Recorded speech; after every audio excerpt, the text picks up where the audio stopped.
there is a big, enormous shift when Jesus of Nazareth shows up. We, the human beings, are told in the former covenant, it was said, be fruitful and multiply and make babies with your bodies, because one of your babies is going to be Messiah, the supernatural visitor from God. Then the supernatural visitor from God shows up. And what does he say? He says, look at me. I am walking single, traveling from town to town in order to try to touch and interact with as many people as possible. You imitate me. In the Didache, it says, make every effort to take on the entire yoke of Christ. That means singleness and a traveling lifestyle where you're moving around amongst many people. And you're moving through miraculous, unusual guidance from the Holy Spirit with comfort from the Holy Spirit. Now, we need comfort from the relationship, from the marriage bed. We need comfort from family. Look at a little child trying to crawl up onto somebody's lap and just be held. We are little children seeking various forms of comfort and satisfaction, and people get comfort and satisfaction from working, from singing, from doing many, many different things, from cooking food for people and putting food on the table. There are many, many forms of comfort and satisfaction. But Jesus is saying, seek your comfort and satisfaction in imitating me. Now, if we're going to imitate his singleness, that means that we have to approach and talk about the problems of singleness, one of which is we're designed to be satisfied. You know, our physical body design is designed for the feel good. It's designed for us. It's a great design from God. It's a comfort. It's a satisfaction. So we're going to need to talk about the elements of living life without the comforts of the marriage bed. And then if you actually look at and observe Second Temple Judaism, which means the season of time when Jesus was a little child, and what the people were doing, my gosh, the two amazing things that the men are required to do is the men are supposed to gather 10 of them, 10 men gathered together every single morning of every day to speak a blessing over the entire world. And one of the most radical things in Leviticus 15 is that the male human beings who are of reproductive age are to let the family know that their life force has flowed, because we are all the seed of a man. The man form is the baby fountain. The woman form is the baby catcher.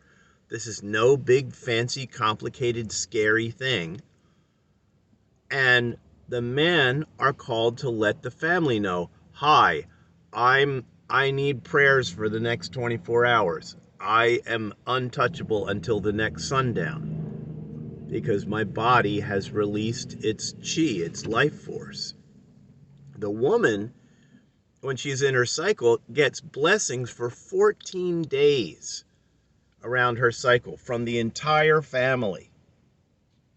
All of this stuff puts the reproductive right in the forefront. Imagine being a little child, okay? You're a little child, and your grown-up brothers and sisters are like, your sisters are like, okay, we're blessing Timmy today. Timmy's seed flowed. So everybody's blessing Timmy today. And the whole family is blessing the ones in their cycle every single day of 14 days. So as a little child, you're hearing the big people blessing each other, and the reproductive flow is just our family flow. It's part of our family. And the reality around the concept of arousal is addressed in Song of Solomon, chapter 2, chapter 3, and chapter 8. Do your best not to awaken arousal, desire, physical desire, until it is time. Do your best to say no to the physical arousal until it is the appropriate time. Now, that was the former covenant. And I mean, unless we really meditate on the foundation of the former covenant and are real about these things, that everybody has the feel good, and if you awaken the feel good, if you awaken the arousal, it is pretty difficult to quiet it down. It would take a supernatural Holy Spirit miracle to quiet down the arousal. But if we are not comfortable or accustomed to talking about these realities, it's like, hi, your car has a flat tire. Can you drive it? No, it's probably not a good idea. Hi, I have a body that needs to be satisfied and aroused. Are you having any problems with that stuff? Well, let's talk about it, and maybe we can fix the flat tire and get you rolling. These are ordinary parts of human life. And all of these, I'm not going to say bad names, but all of these people around me, including my favorite teachers in all history, I have never seen them touched on this topic in a cheerful, reasonable way. I mean, if we're going to walk single like Jesus, we need check-in time with friends. Okay, my friends are men and they are women, and women bodies and men bodies both have the feel good. They both have a flow, and that's just plain interesting. What if you were raised in a Second Temple Judaism family, and you were raised hearing mommy and daddy and the elder brothers and sisters and aunts and uncles just blessing each other around the flow of the body? You would be much more tuned into the awareness of like, wow, when your body gets strong, you should probably have a person to share it with. This is fascinating stuff that was never addressed. And now, in this season, when the world darkness is increasing and they're decreasing the numbers of human beings on the earth on purpose, we ought to talk about this stuff that helps us survive, not in this realm, but in the next life, in the afterlife. They're taking people out, and many people are dying from drug overdoses and from suicides and from curious medical problems. Some of those problems are actually being put into them by the medical industry. So, anyhow, meditate on these things. You are a child seeking comfort and measures of satisfaction in your life. The best type of satisfaction is working for an invisible, wonderful, comforting Father by the power of the comforting Holy Spirit. That's the most wonderful thing. How do we best work with the Spirit that made us?